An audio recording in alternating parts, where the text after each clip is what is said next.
hands? That's like a baby's toy.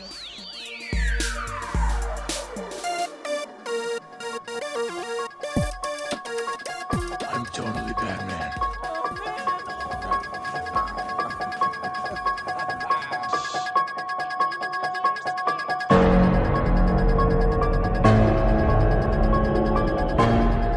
Hello everyone and welcome to the Secondary Heroes podcast. This week we're talking about Halloween Ends.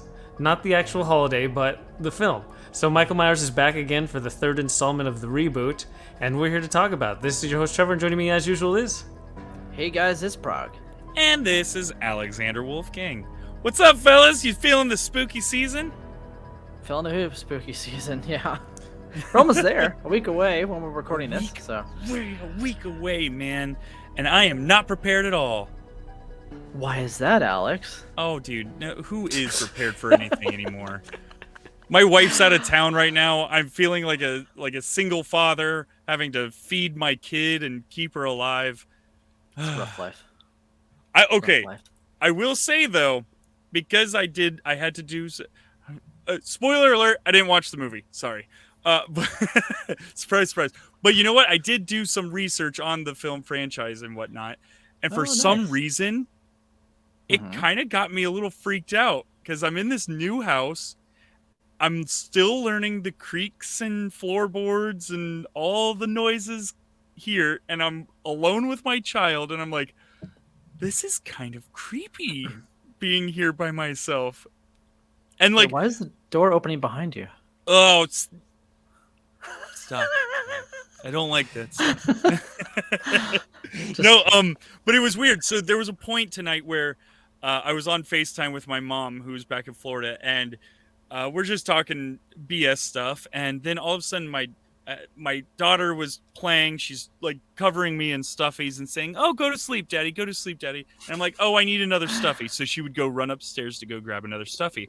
All of a sudden, I hear like a thudding, and then I hear her crying. I'm like, "Oh no, she fell!" So I ran around the corner, and I see her just walking down the stairs, and she's like whimpering, walking down the stairs. Then my dog starts barking like crazy and scratching at the front door, and I'm like, what's happening right now? This is really creepy right now. So I look out our front window, and I don't see anything. I'm like, what are you barking at? Is there a cat or something happening? And I don't see anything. I'm like, you know what? I'm still on FaceTime with my mom. So I'm told my mom, you know what? I'm just going to let my dog out the front door. If there's someone there, they're going to get a dog just in their face. Yeah. I open the door, and it's one of the neighborhood kids walking up to my front door. Freaked the F out of me, dude. I'm on FaceTime going, what the? Oh my God, dude, what are you doing? Why did you do? You scared? Oh my! This poor little kid's like, he was. My mom was like, you know what? I think I'm gonna let you go. I'm like, yeah. I just about peed my pants. Yeah, I'm going to leave right now. I need to figure out what's happening with my life. Yeah, why was that kid coming up to your house? I guess my wife talked to his mom and said, hey, you can borrow this Halloween costume, and he was coming by to pick it up. But my wife never told me that any of this was happening, so it was all a big surprise. So this could have led to a really unfortunate incident, which was very similar to how this movie started. That we're going to be talking about today. Just a hint. So that was a good story, Alex. Yeah, that very fitting. I will say, I think I lost a year. Interesting. Right? Very like, similar. You haven't seen the movie, but we'll set it up as best we can to see if you can figure the parallels out. Oh, no. I don't know. Now I'm already freaking fine. out, man. I ended up walking around my house with like a little knife, and I checked all the closets, and I locked all the doors and shut all the windows. I'm like, I'm legitimately scared right now. Anyways, let's get to this movie. Unless you guys have a scary story. No, that was good. Yeah. The shape is a child. All right. Okay. I mean, the kid was 12 or something like that, and he's like 5'6" or something. So he's a pretty big kid. Jesus, that's taller than me. Okay. He plays football. That makes sense. Checks out. All right, guys. Halloween ends. Let's do it. The 40-year-old franchise comes to a end. So if you gonna are talk new, about it. we're going to offer our spoiler-free takes. Like, is it worth your time? This was in theaters. It's also streaming. So you have that choice. You don't have to go to the theaters to watch it. And is it worth your time, though? That's the investment. It's not the money. It's not anything else. Is it worth the time? Especially, have you watched Halloween in 2018 and then Halloween Kills that came out last year? It's all like this whole consideration. But we're going to give a spoiler-free review, and then we'll tell you when we're going to do spoilers. It should be in a couple minutes. So if you haven't seen the film, we'll be sure to let you know. There you go. Right on. So, Prague, do you want to go first? Sure. So I watched this movie twice. Once just to watch it, and the second time to take notes because I didn't take notes the first time. I was like, I kind of forgot a lot that happened, so I should probably take notes. I will say, I enjoyed it more the second time. That being said, it was fine. Like I think before I watched the movie, there was so much controversy surrounding this film from fans who were like longtime fans of the franchise that absolutely hated it, and people that were like, we really loved it because it was so kind of different, and there was like the big swings that the film took, which they did, but they also missed, in my opinion.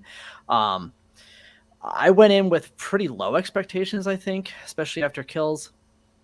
So I guess I was fine with it. Like I didn't hate the movie. I didn't like the movie. It was just a movie that I watched that was, it entertained me.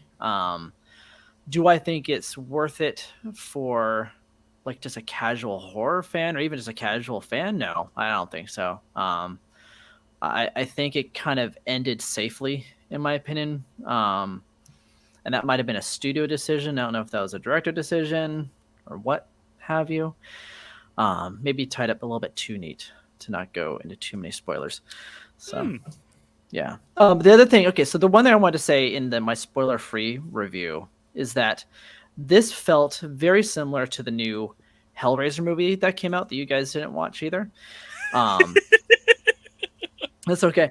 So both films had the same kind of feeling where the runtime is just too long. It doesn't need to be as long as it is.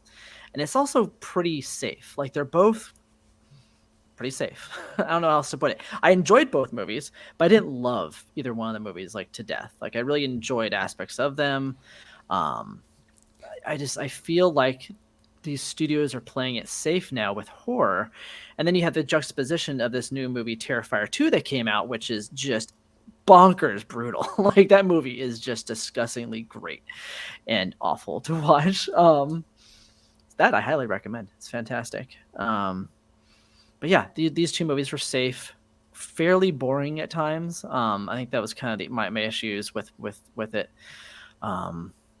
But there were aspects that I enjoyed, so we'll get into that. There were some choices that I didn't necessarily hate. But yeah, it was fine. As I said, if you're a big fan of the franchise, I think you should check it out just to see how it ends and what really happened that I can't spoil. The big swing, I guess. The big plot twist or idea that they were trying to hint at. Yeah, I don't know. The more I think about it, the more I talk about it, the less I'll probably like it. But I did enjoy it the second time more than the first.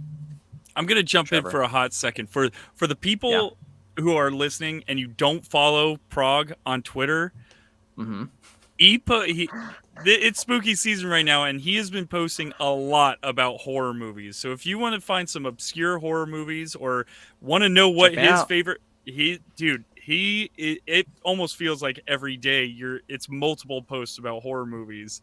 And I'm like, there's some that I'm like, I've never even heard or even would fathom the look of these movies. It's all right. You probably won't like all of them. It's all right. I probably wouldn't. If I'm getting scared and I didn't even watch the movie. Yeah. Anyways, definitely give Prague a check out on Twitter. Thank you. Yeah, and I feel like since Prague has such a breadth of horror movies, when he says it's just fine, I feel like he's being nice. So for me, I don't know. I was really intrigued what Prague would say. That's why I wanted you to go first. But for me, I only watched it once. I don't know how you could sit through this movie a second time. It just felt like there was no reason for it to exist. Like, I don't know what it was trying to do because it threw out ideas of analogies that they just didn't follow through with. It's like, yeah, it was the follow hey, through thing. let's bring up these ideas, but then at the end we're gonna end it because that's the title of the film, and we have a trilogy, and trilogies have a beginning, a middle, and an end, and this was the end.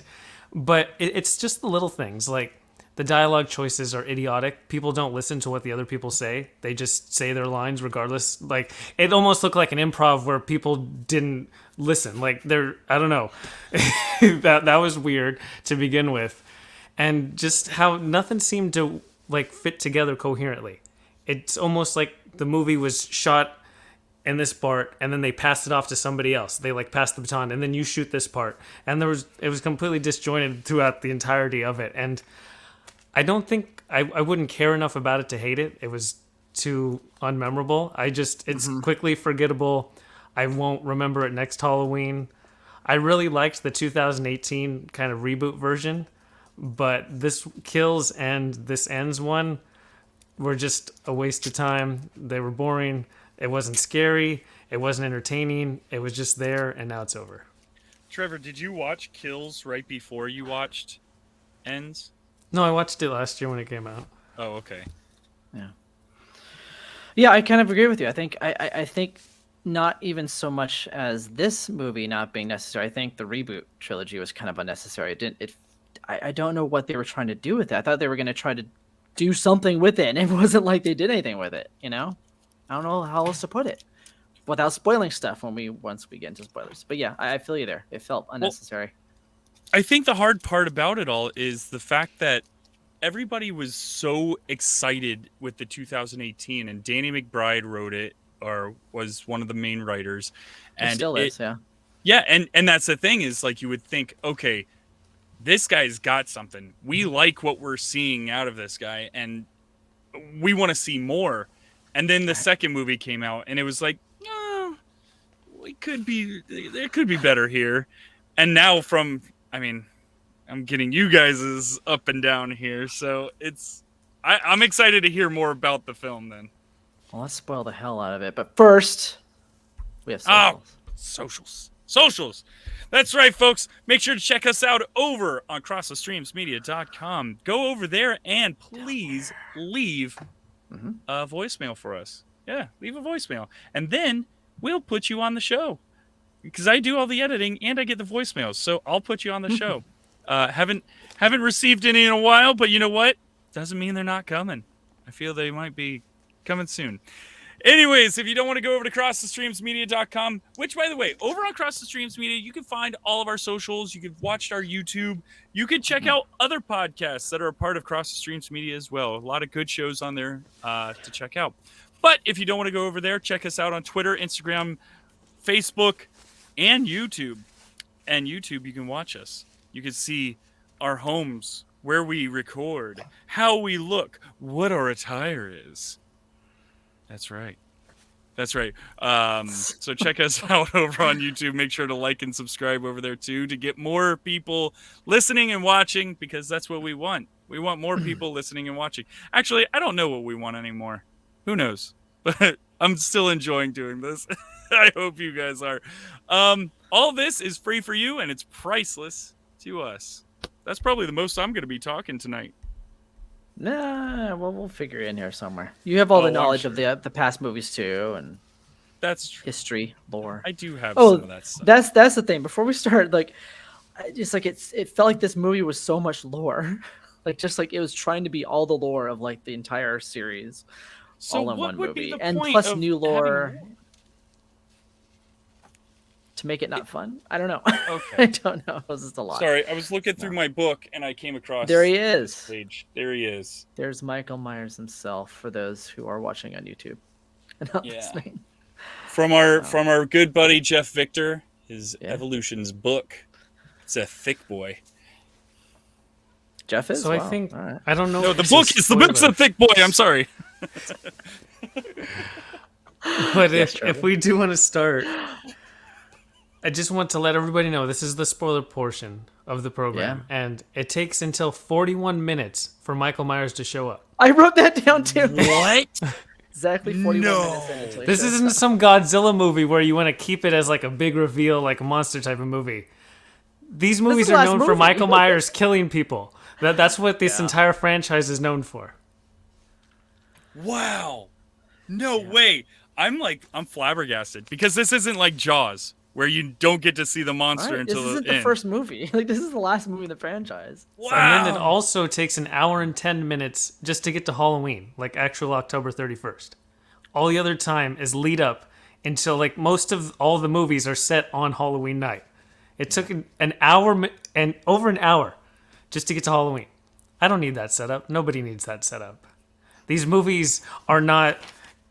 They're not story-driven. People don't tune these in for deep dives into understanding of physiology and psychology. It's like, I want to see Michael Myers kill people. That's the film. Thank you. Okay, I think that was like kind of my main point, was that this film, and the same thing almost with Hellraiser. It felt like it was so much of this like lore and story that it was not necessary. Like, give us some of that, but you can give us that through the action scenes too. You don't have to sit there for an hour and a half or however long it took to get to Halloween and just give us this story that ended up not going anywhere.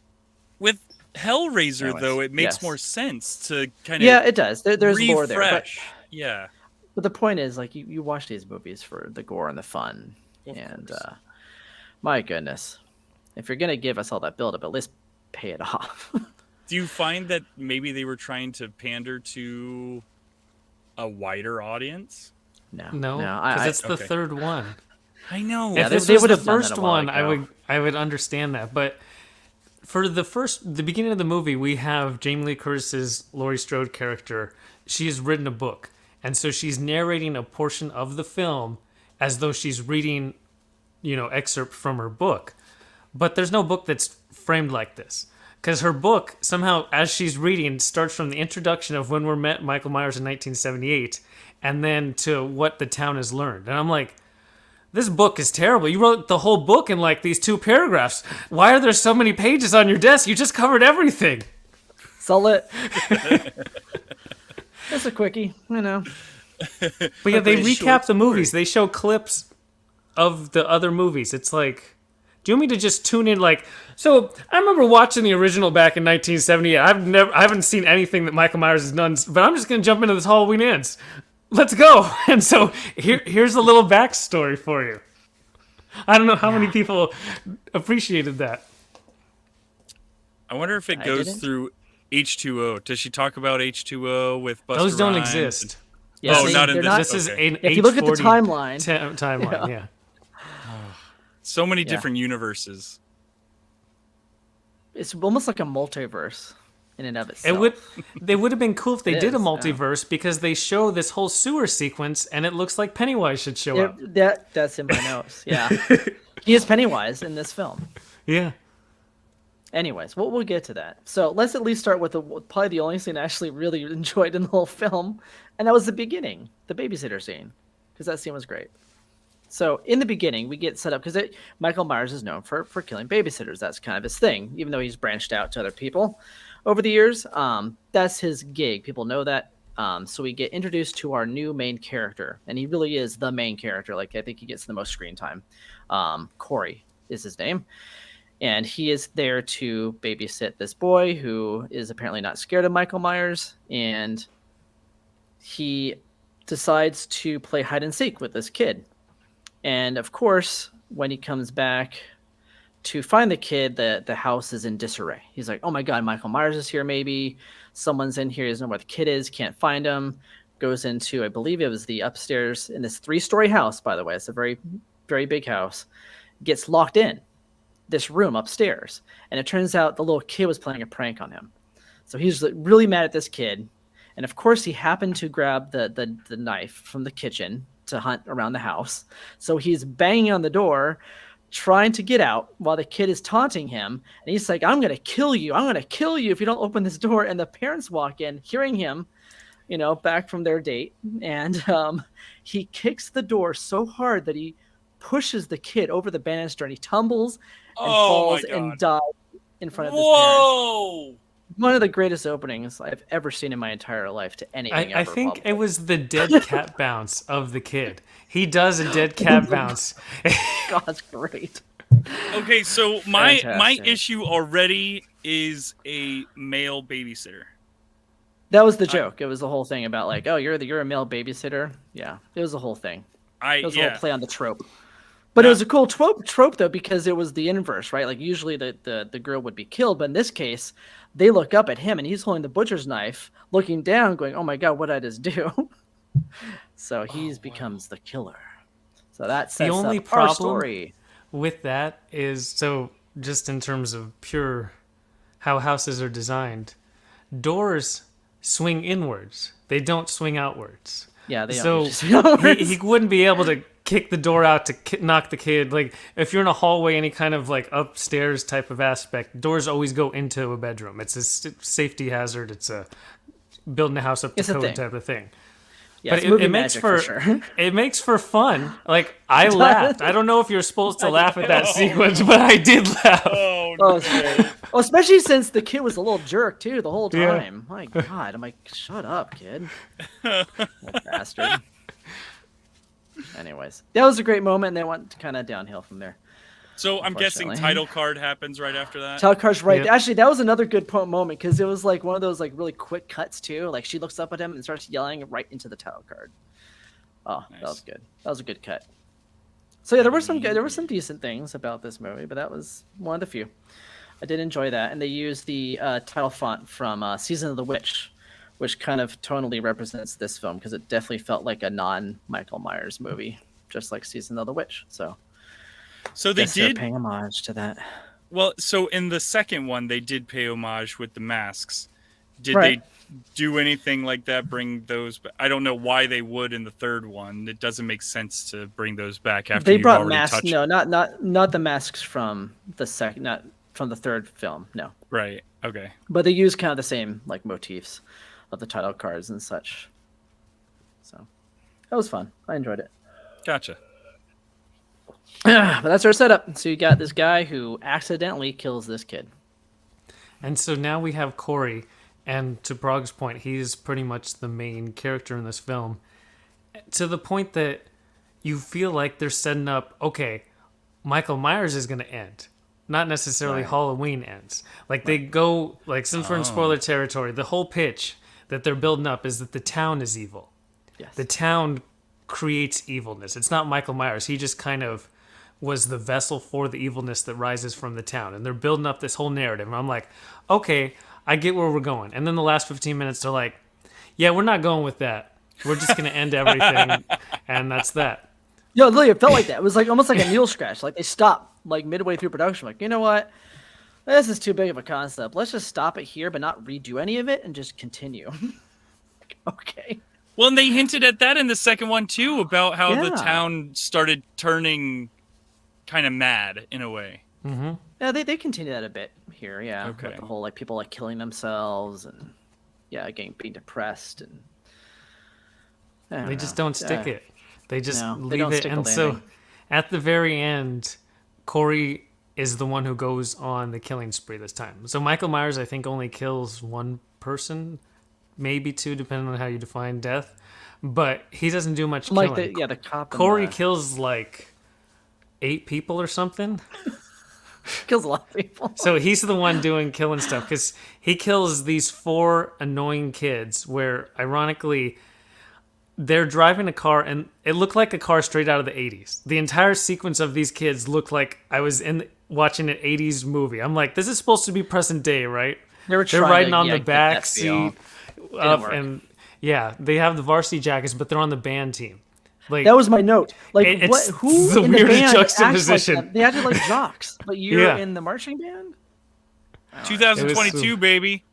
Sure. Nerds are in. Okay. I don't know. I wasn't buying it. It was weird. It was a weird vibe. Yeah. Maybe they had something against. So what did he do? How did the kill go? So Corey, what he does is he works at a chop shop, and he gets the kids to follow him there, and he kills them one by one. He kills one where he gets a big wrench and hits him upside the head. He drives over another one. That was a good one. That was a good The one where he has this one kid always has a drumstick with him, and so he gets it and stabs it up the side of his head. But then there's the most annoying kid who everyone wanted to die, and so finally he got killed too. Yeah. Was it the blowtorch that he used? Yeah, it was the blowtorch to his mouth so because good. that kid was always talking. He finally shut him up. Yeah. So at least we got some good kills, I will Yeah. say. They And just the weren't Michael Myers The kills. DJ was a good kill where he chops his tongue off. Yeah. That was nice. He bashed his freaking whole brains in and then cuts his tongue Good out. lord! Wait a second. So this Corey guy, is he big and menacing like Michael No. Myers? Is he? He's a little guy. He's creepy looking. He kind of looks Yeah. like, I can't remember that. Is it Edgerton? What's his name? Taron Egerton. Taron Egerton. He kind of has that look, I think. He kind of looked like an adult Harry Potter. Yeah, 'cause he has the glasses, the rounded glasses as well. Now, does he also wear the mask at all? Is that like a thing? So at one point he does steal the mask. Yeah, he goes in there to steal the Into the mask sewer, to pretend to yeah. be Michael Myers, and fakes out Laurie because Laurie fakes him out by pretending to commit suicide.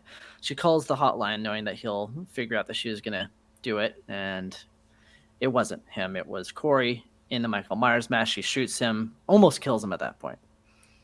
It's the whole thing. So at the very end of the film, like since we're jumping around, Corey goes on this whole murderous rampage, and then Michael Myers is essentially a shell of himself. He just He's can't an old do it man, anymore. you know? He's an old man. At the end of Halloween Kills, the entire town killed him, and he didn't die, and so he's got nothing much left. He's just in the sewer, kind of waiting to die. And so he takes the mask from him, and that's when he goes on his whole murderous rampage. So it has that whole evolutionary stage, like, okay, this is the future Michael Right, Myers. you're thinking he that's picked what's gonna up happen. from generation to generation. But then he goes there to the house, and Laurie shoots him twice in the chest, and he falls over the banister a whole flight, just for irony's sake. And then, for some reason, that didn't kill him. Being shot twice in the chest because he's got Michael Myers' blood in him because they did this cool mind meld where they stared at each other. That was one of my favorite parts of the film. It They did literally look like one was the stare at shoulder, each I'm other pretty for a sure, but while. Still, yeah. Well, he keeps looking at his hand because he cuts his hand and it's like healing. He has like Wolverine powers or something all of a sudden. Because that's what explains Michael Myers this whole time. So It gets a little supernatural. I mean, I'm not gonna lie to it you, does. Alex. But There's anyway, this whole so scene. he's laying down. He's gotten shot twice. He's laying on the ground, and Laurie's like, "I knew you were going to be evil," and he's like, "Oh well, I already told you that this was going to happen or whatever." And so he stabs himself in the neck, Done. and Just somehow over. that doesn't kill him either. So then Michael Myers actually comes to get his mask back because he's pissed that the dude took his mask, and then he cracks his neck because getting shot twice and cutting your own throat wasn't enough to kill you. Somehow he had enough blood left to be able to do that eye thing again, and I guess he took the power. Yeah, I think He took did that the eye power. thing last time. So my guess is he took the power back because he realized that he actually loved Allison. So there's just the Allison, he falls in love with her in the movie. They had this whole romantic relationship. She falls in love with the bad guy. Allison of course, 'cause is that's her Laurie's thing. granddaughter, in case Yeah, you the one that don't had the know. abusive boyfriend. So she still likes that archetype. So of course she falls in love with the child murderer that's murdering everybody, and yeah, he loves her. So Michael Myers is like, I'm a stone cold killer. You can't love people. I'm taking back the evil.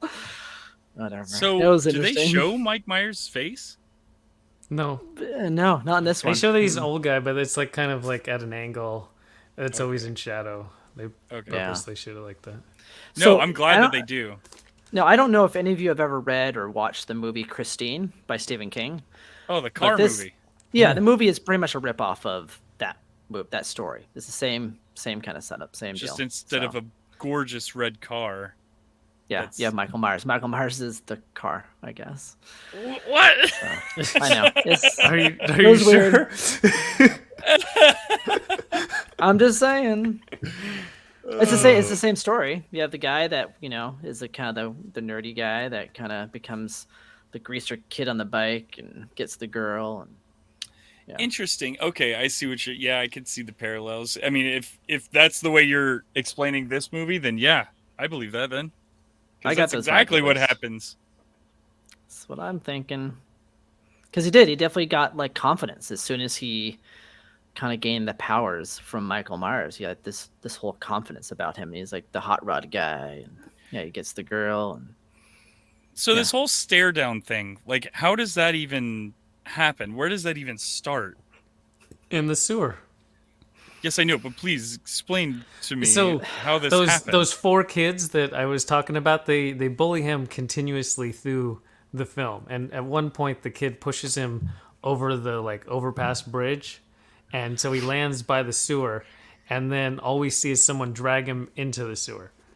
And so then he wakes up in the sewer, and Michael Myers grabs him by the throat. We just see him on the other side of this stone wall. He's I don't know if he Count of Monte Cristo put himself behind the wall and something. I don't know what that was, but he's on the other side of the wall. Only his arm reaches out of the hole in the wall, and he's strangling him. And then their eyes meet, and that's when they have this whole mind meld thing, and he passes the evil through vision. Oh boy. Yeah. Michael Myers, he was looking for, I guess, he was looking for a predecessor. Or he needed a new shape. His shape was dying, and he's like, "Yeah, there you go. This guy looks like the right thing."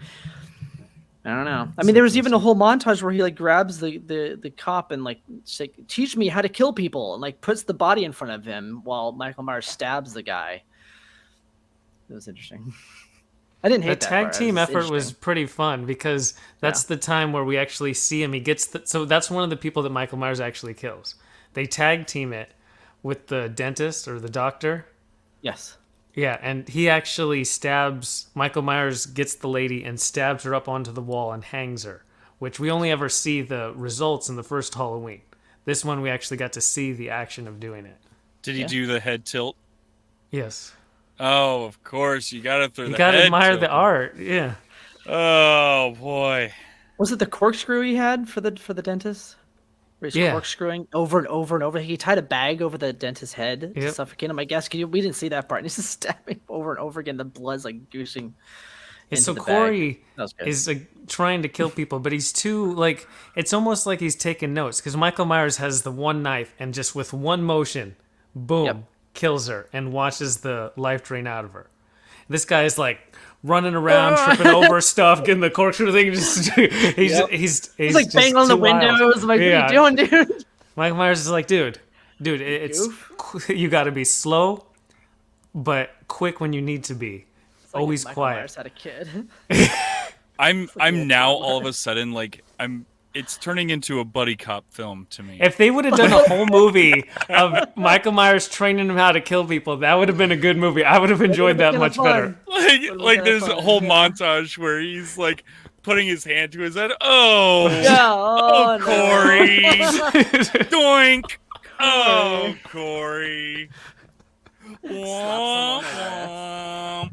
What you gonna do? He never says anything. Just kill the dog, right? He never says anything. He just looks disapprovingly. Head tilt, yeah. That would have been a fun movie. Darn it. Yeah. Darn it. But yeah, that's pretty much the gist of the whole movie. That was that until they decided to just forego that aspect of it and be like, no, okay, we're just gonna end it. And so kill Michael at the very end, Laurie fights Michael Myers in this final battle, and somehow Michael Myers tosses this 70-year-old lady across the kitchen multiple times, and all of her bones don't break. She has at least both broken hips, multiple broken legs, and broken arms, but she just shakes it off like she is Michael Myers. I don't know if she got the special healing ability, but she just didn't even care. She just shrugs it off and somehow defeats Michael Myers, where she stabs one hand into the table, another hand in the table. She throws the fridge on him so his leg is pinned, and now there's this very really... Yeah, he's very Christian looking. Yeah, it was very weird for Michael Myers. Yeah, I think the weirdest part for me was Allison coming in and slitting his wrists. I'm like, just chop his head off. What are you doing? She's slowly, just running down, bloodletting him. I'm like, that's what everybody said. Oh no! What was the movie where Laurie actually did cut off his head? It was I know that it's not a part of canon anymore, but she did cut off his head. Halloween Resurrection. Yeah, I want to say it was that one. And still, he does. Yeah, that's why I'm like, you got to do something else, and they do. So they do cut off his head. Oh no! Worse. So they showed this it's essentially like a wood chipper, but for metal scrap parts, and they've shown it at least 5 times in the movie. They keep flashing to him like, yeah, we get it. I thought he was going to throw one of the high school kids in there. I thought there was going to be a cool death through there, but they throw Michael Myers' body through there, so he's completely pulverized. Yep, he's So gone. this also happened to Chucky. Chucky got thrown into a giant fan, and they sewed him back together, and he came back. The Terminator. Same You thing. better believe Michael Myers is coming back with some kind of stitching on his mask or some BS, and we're gonna get a whole nother movie out of this. Well, no, his mask is as safe at Laurie's house. Oh, that's good. Maybe Laurie will be the new. I want Laurie to actually have been Michael Myers the whole time. Well, that would have been cool. It was me the whole time. It's like a Fight Club reveal. The ending that you just explained, it would have been cool if she like jumped on top of him to cut off his head or something, and she does the whole eyeball stare down, and then it's like, oh wait, I'm going to enjoy this. She cuts off his head, then she's really going to start killing other people. Then she'll become like the Dexter of like the horror world. Oh, dude, see, that would be fun. Anyways, that didn't happen either. No, they wrap up everything in a neat little bow. Everybody's safe that matters. Michael Myers is completely destroyed. The whole town follows and watches, and they have a whole. It was weird. Like the whole town's there watching them, like put them in the chipper. They even have Michael Myers' dead body crowd surf over everyone over to the chipper. It was bizarre, man. Wow. This really does sound like the crowd surf. Like, I think the thing that I didn't care for was the reenactment of like the first movie in the final act, like them like recreating the whole first movie. I'm like, come on, don't do that. It was silly. Well, they did that in the second one too. The worst part of the movie though was Allison. I swear, every time she was on screen, it was just the worst. I know some people like her. There's a lot of people online that like her. I'm like, she just threw out lines that it would like Corey would say something, and then she would respond as something that he didn't say. She just has her line to deliver at this specific time, and she was also just as predictable as you could be, because for some reason everyone in town is blaming Laurie for Michael Myers. She's like, yeah, that was weird. You antagonized him and started this, and she's like, oh, I'm so sorry. I'm like, did I miss a film in this trilogy? Because that never happened in the first one or Halloween Kills. She gets accosted in public for being happy. She like walks out because she was flirting and she was happy, and someone's like, why are you happy? I'm like, what are you talking about? I don't get that. This sounds you brought so this on weird. the whole town. No, it's just everything was out of place. There didn't seem to be any rhyme or reason for any scene within the whole film. Yeah. It's kind of like a Mad Libs version of Halloween. Maybe I'm glad I didn't watch it. It is fun listening to you guys. Or something. No, I'll watch the first one because I still haven't seen that one either. And they closed out with Don't Fear the Reaper, so that was a plus for me. I enjoyed that song. It was a good callback to the original. It's one of my favorites. Got to have more cowbell. I thought Don't Fear the Reaper. That's what I said. Oh, I thought you said don't forget the Reaper. Don't forget the Reaper. Don't forget the Reaper. I thought you said don't feed the Reaper. And or that don't was like feed a the whole Reaper after death midnight. analogy. Don't feed the Reaper after midnight. It's me being tired, slurring my words late at night. Wow. Because I'm looking through my notes real quick. The one death that I was really kind of angry about was Corey's mother. So Corey's mother is this like overprotective mother that like, because her son was a killer, wanted to make sure that he was, not up to any good. So she was obnoxious the whole movie, but she got an off-screen death. Like I was waiting for her to be killed for so long. Michael Myers shows up with the knife. She does the classic, turnaround, thing and cuts to the other group. So this is one thing that is kind of surprising to me. Off-screen kills. Mm-hmm. What's the point of doing them? It seems nobody likes them. Everybody complains when there is an off-screen kill. Why do we keep doing it?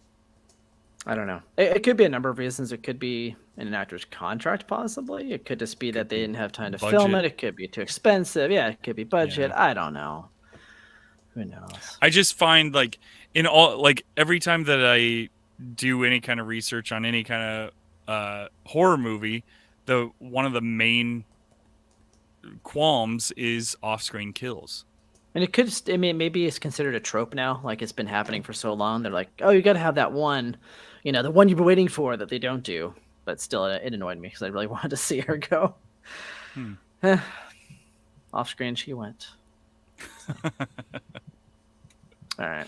You have any notes from your notes, Trevor, that you'd like to talk about? I did want to say that the Scarecrow mask was terrible. Like, it wasn't scary. I don't know if they were going to have that be some new beginning, but Corey has this Scarecrow mask, and it's just so weak. Like, it's too small for his head, too. They did a lot of, like, probably mask testing to come on that one, and I don't know what focus groups decided on that. It was terrible. Well, I sure hope they didn't come on that one. Oh, my. Here's a taste of Landon Dickerson coming right down your throat. You guys. Shout out to Sunday Night Football. No ratings whatsoever. Oh, boy.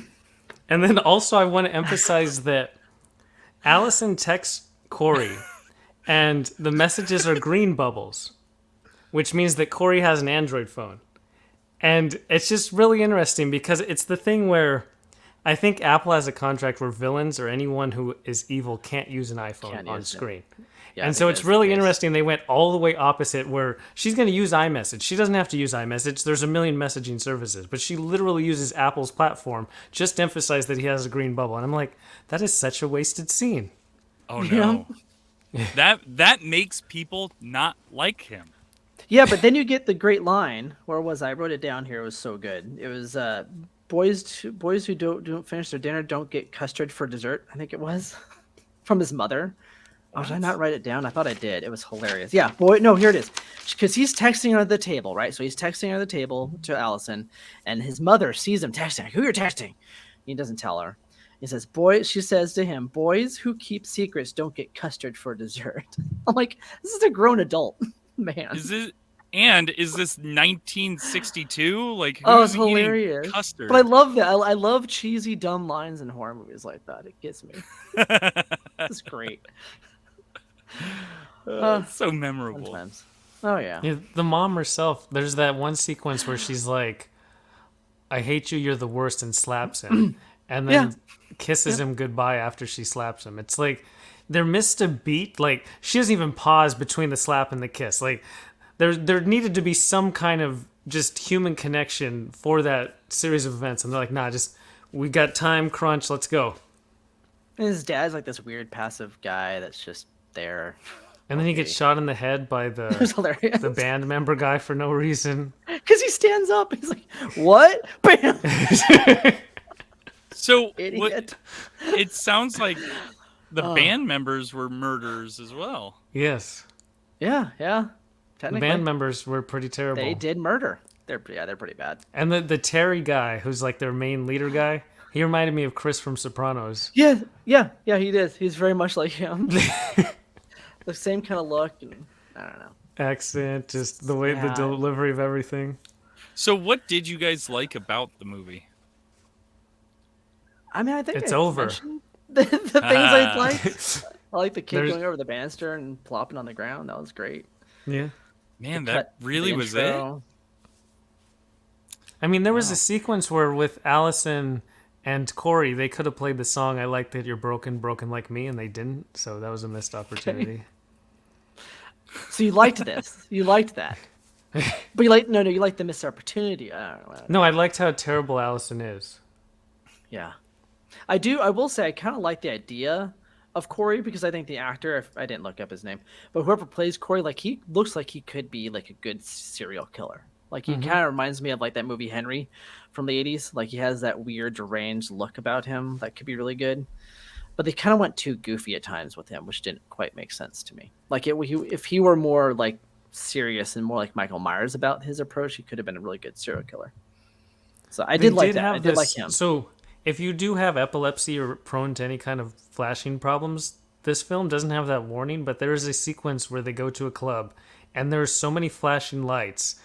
I was like, if I was that kind of person, this is really bad. I've seen much worse things that get the warning for it. It was constant flashing on screen. And then he falls to the ground, and I guess he's dancing, but I thought he was having a seizure. It was a weirdly edited and shot scene. I had no idea what was happening in that scene for a long time. He was like, he's dancing all weird. He falls on the floor, and then she's like hovering over him. I'm like, is she like checking on him? But no, she's not. And she's like, she's laughing. He's laughing. I don't know. Idea. It was so weird, and it took place like in a pool hall. I'm like, what? Yeah, whenever Corey does have a good time, the parents of the kid that he killed just show up randomly. This happened to be there. Like, okay, how dare you have fun? Yeah, like the mom brings him down, and then the dad tells this whole story about, I could tell in his eyes that wasn't the Corey that came over and mowed our lawns.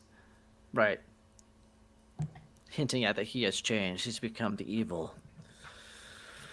So yeah, this is a bunch of missed opportunities. I feel like this could have been a good vehicle to train the next Michael Myers and have some fun of him killing people with kind of like an observer who's done it for years. And it could have even worked well if they had this be the first one in the trilogy. Like, reboot the thing, do this as like an actual like reboot. Start that off as the first movie, and that way you can have him be in the next movies. Do like an anthology style. The first one should have been Michael Myers Escapes. He's a shell of his former self, so he gives his lessons and trains this new guy. Exactly.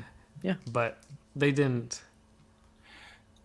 So I had to go on to IMDb and Rotten Tomatoes. I was really curious about what other people are thinking about this movie. And it's like IMDb is a 5.0 out of 10 stars. And then That's fair. And then on Rotten Tomatoes, the tomato meter out of 225 reviews has a 40% and an audience score of 57%. So it's like right down the middle. There's nothing really. Everybody's saying it's nothing special. No. And from what I'm hearing from you guys, it really isn't anything special. So there was one scene. I'm just finding it now. There's a point where Laurie's kind of encouraging Allison to go on the date. And she said, in your life, you want to find someone that makes you rip off your shirt, show your tits to death, and yell, let's go, and flip them off. It was the weirdest. It was like she was randomly like making something in the kitchen. That scene is it. That's the whole sentence of the scene. There's no build up to that scene. There's no transition out of that scene. It's just there in the middle of the movie. It's such a weird scene too, because she like has like a piece of pie or like pumpkin in her hand. She smashes it on the ground. Yeah, she's doing a pumpkin carving. So that's what you do to death. You just show him your tits and say, "Let's go." What? Who's saying this? Jamie Lee Curtis. But it sounds like Jamie Lee Curtis and not Laurie. Like it sounds like her in real life. She was just ad-libbing on set one day. And like, hey, that's great. Let's keep it. And then shot. It was weird. I almost forgot that one. That was. I had to actually write. I had to rewind and write that one down. That's good. Weird. Classic. Yeah. I mean, here's my thing. I'm not the biggest slasher guy. I enjoy some slashers. I love the original. I think the original is great. Because it's a classic and it's well done, and it could have been a standalone. I would have been happy with it. It worked well like that. Like we didn't know who Michael Myers really was. It was kind of eerie and spooky. He seems somewhat supernatural. I think having a franchise kind of ruined the mystique of him, in my opinion. So yeah, because it's the explaining away the mystique. It's the problem with Star Wars prequels. When you have to try to explain magic, any kind of supernatural things, it deteriorates. Every word that you say to describe it lessens its impact. Yeah. I know there's people that love it. They love the idea that it was franchised out and then love the whole franchise. And that's fine. I mean, I think they're fun. Like they're fun to watch like with people and have fun and laugh at them. But like, yeah, it's not usually my type of horror. So this movie didn't offend me in any way. Like I'm not walking away from this film angry at all. I'm just like, it happened. Okay. It's more like, I wish it would have been more of an homage to the original, because the original builds tension. Yeah, this movie really has no tension at all. Like that's what a good horror movie is. You actually care about the character surviving, or you can put your shoes or your feet in the shoes of the characters and be like, oh my God, are they going to die? Are they going to get away? Is this the point that, it's all quiet now? Is he going to jump out of some closet right here? This movie's just, I don't know, eye rolling. Yeah, a lot of people you don't care about and like, okay, cool, they're dead. Done. All right. Man, I feel like that's so disappointing. Well, that's why Halloween ends. It always ends. Like, just think of Halloween night. Or even leading up to Halloween. There's this build up, you're excited for Halloween, you get all dressed up, you're ready to go out, and then you go to the house as you're having fun, you're getting candy. By the end of the night, though, Halloween doesn't go out with a bang. It's like, I'm tired, it's cold, I'm carrying around this big, huge thing of candy, let's just go home. Well, I plan on doing so the movie dad was way. a good analogy for that, I have to admit. Yeah, it really was. That's how Halloween ends, with a whimper. Yep. Well, But- I'm a dad, but- so I get to drink out of a cooler. I'm gonna have a good Halloween. Oh, but it's a Monday. Oh, Monday. no! Never mind. So even though Halloween does end, Laurie does complete her book with a line that does open up the potential of a franchise that would be a different character, because she says that evil changes shape. So it might not be the shape anymore of Michael Myers. It will be someone else or something else. Who knows? So that could easily open up the gates for some other weirdo in the future. It'll never Halloween have the impact. continues. That's Halloween the problem. Reborn. Yeah. It'll never have the same impact like the original. And here's the thing: what made the original so special?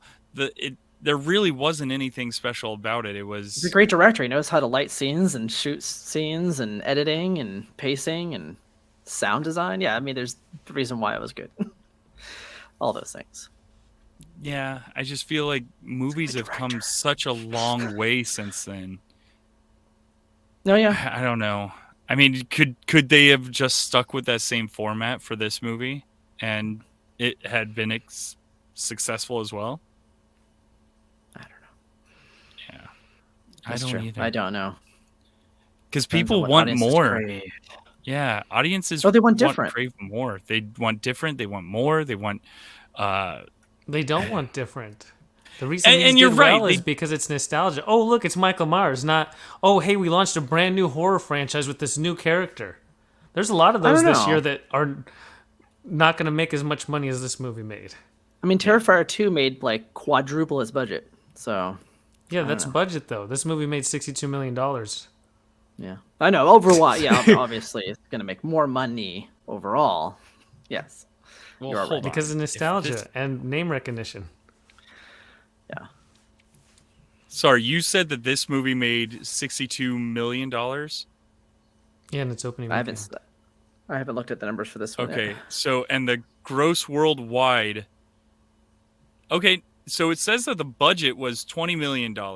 Okay, yeah, it made it. So they're pretty good.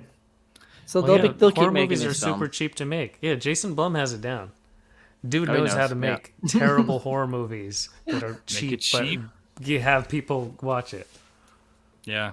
But I'm sorry, I was Think how about to many say the gross Blumhouse worldwide. movies have been out in the past like 10 years. It's quite a lot.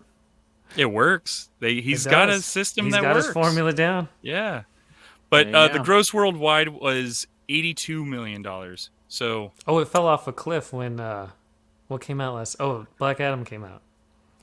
oh god, that is I forgot that Oh came wait, out. no, I don't know how much Halloween made. Black Adam made 62 million. I got my numbers crossed. I have no idea. Okay, how much Halloween that I Kills knew the makes. number sounded familiar, but like Yeah, no, that just happened yesterday. That's why. Okay, well, 80 million still.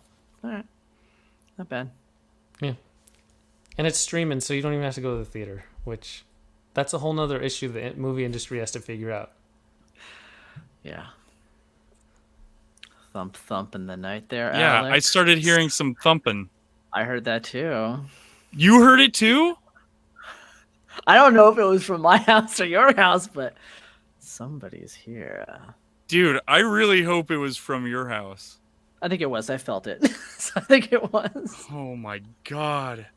I'm like, I literally was like, we should almost like cut the podcast. Like, oh my god! Halloween end. Yeah. Sing the hero's end. What was that? Anyways. Well, I that was literally Halloween like I Ends, turned on ladies my and baby's gentlemen. monitor. I was like, okay, something weird's happening right now. I'm glad that you felt vibrations. Good vibrations. Well, that's all I have to say about the film. Yeah. It's over. It's fun. It's over. It ended. And all that talk of Allison, all I could think of was Alicent. So maybe we'll talk about that soon. Till then, we hope you enjoyed, and we'll talk to you next time. All right, Prague out. Adios, y'all.